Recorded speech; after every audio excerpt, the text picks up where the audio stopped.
जनतेसाठी कुणाशी भेटणारा आपला चॅनल सत्यमुख।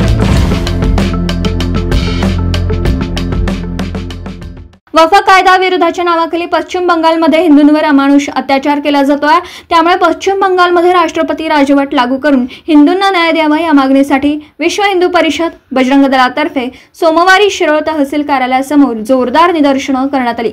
यावेळी हिंदुत्ववादी कार्यकर्त्यांनी ममता सरकार आणि दहशतवादी संघटनांविरोधात कारवाईसाठी जोरदार घोषणाबाजी करत तहसील कार्यालय परिसर दणानून सोडला। श्री शिवप्रतिष्ठान हिंदुस्थान संघटनेचे प्रमुख रावसाहेब देसाई प्रमुख मान्यवरांच्या उपस्थितीत राष्ट्रपतींच्या नावे अधिकाऱ्यांना मागणीचं निवेदन सादर करण्यात आलं। निवेदनात म्हटलं आहे की पश्चिम बंगालमध्ये ममता सरकार भारताची संघराज्य रचना उद्ध्वस्त करून आपली मतपेटी वाचण्यासाठी कोणत्याही थराला जाऊ शकते। अशीच परिस्थिती निर्माण झाली आहे। बांगलादेशी आणि रोहिंग्या घुसखोरांना मुक्तपणे प्रवेश दिला जातोय। यातूनच दहशतवादी संघटनांच्या कारवाया वाढत आहेत, तसेच हिंदूंवर अमानुष अत्याचार करण्याच्या घटना वाढत आहेत।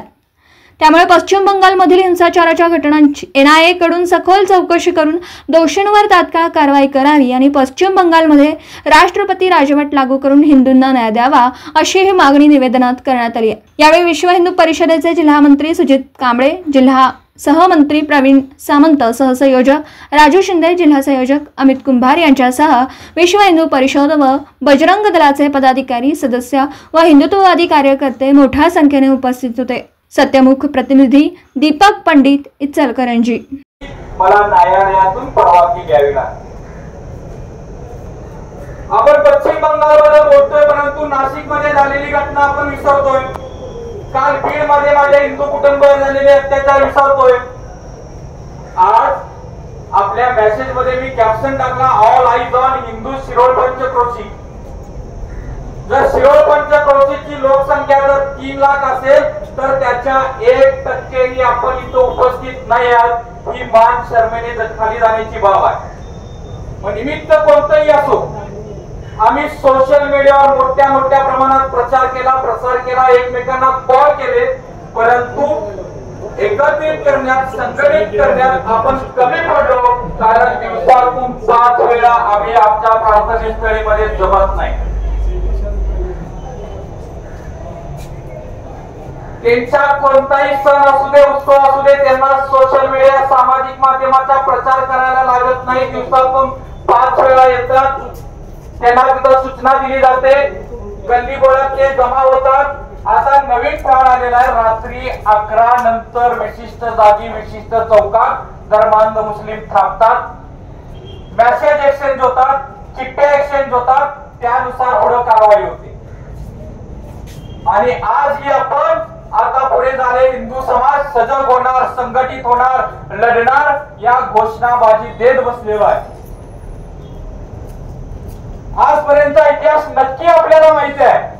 आम्ही कधीही स्वतःहून हल्ले केलेले नाहीत, आम्ही फक्त प्रतिक्रिया दिले। आणि एक तर तब्बल आमचा एक राजा असा होऊन गेला ज्यानं 17 वेळा केलेल्या हल्ल्याला नुसता प्रतिक्रिया दिली, त्यावेळी तो जिंकला आणि 18व्यांदा एकदाच हरला। कोण? पृथ्वीराज चव्हाण एकदाच हरले, त्यांचं जीवन संपलं। म्हणजे आम्ही कितीदा माफ करायचं, कितीदा सहन करायचं, संघटित होण्यापेक्षा हिंदू धर्माप्रती, एकमेकांप्रती आदर असण्याप्रती आमच्यामध्ये जातीय भेद वाढत चाललेला आहे। आणि आम्ही आजही संघटित व्हायला तयार नाही आहे। आजही आम्ही खीर खायला मोठ्या प्रमाणात जातो, आजही आम्हाला मान्य नाही आहे माझ्या मोबाईल मध्ये नंबर असलेला उद्या माझ्याच आया बहिणींच्या बाबतीत लव जिहादची केस करून माझ्याच मातृशक्तीला, माझ्याच दुर्गा शक्तीला माझ्या घरातून घेऊन जाईल। आम्ही सजग झालेलो नाही। गेली 60, 70, 75 वर्ष आमच्यावर फक्त एकच विंबवले, अहिंसा परमो धर्म। पुढचं वाक्य आम्हाला माहित नाही। धर्म रक्षिता रक्षिता हे आमच्या ब्रीद वाक्य हे आमच्या मनाभरातून निघून गेलेलं आहे। त्यामुळे या अनुषंगाने एवढंच सांगतो, आपल्याला जर छत्रपती शिवाजी महाराजांनी निर्माण केलेलं रामराज्य जर साबूत ठेवायचं असेल तर तुम्ही आम्ही सजग राहिलं पाहिजे आणि वेळीच कृष्ण नीतीचा वापर केला पाहिजे। म्हणजे आपल्या हातामध्ये शस्त्र ही असलीच पाहिजे. काही दंगल्यांचा इतिहास आहे, हे कुणापासून लपलं गेले नाही. कोरोना काळामध्ये दंगल झाल्या तर त्यांच्याकडे दगड, विटा, शस्त्र कुठून आली? तर त्यांच्या प्रार्थना स्थळामध्ये होती. पोलीस बांधवांच्यावर हल्ला झाला नाशिक मध्ये, नागपूर मध्ये झाली. एकदम कुठून त्यांच्याकडून शस्त्र आली, दगड आली. आम्ही नुसता डिफेंड करत राहिलो, संरक्षित होत राहिलो. त्यामुळे प्रत्येक हिंदूची जबाबदारी राहील सजग, संघटित राहून धर्म रक्षितो रक्षिता याचं पालन पूर्वी आम्ही केलं पाहिजे. आणि या अनुषंगानं हिंदूने सजग होऊन, संघटित होऊन आपल्या विचारसरणीच्या राज्यकर्त्यांना आपण बसवलेला आहे.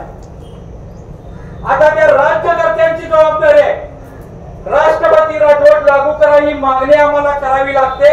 आम्ही आमचं कर्तव्य केलेलं आहे. जनतेसाठी कुणाशीही भेटणारा आपला सत्यमुख लाईक करा, शेअर करा आणि बेल आयकॉन ऑन करा. मित्रांनो, विसरू नका.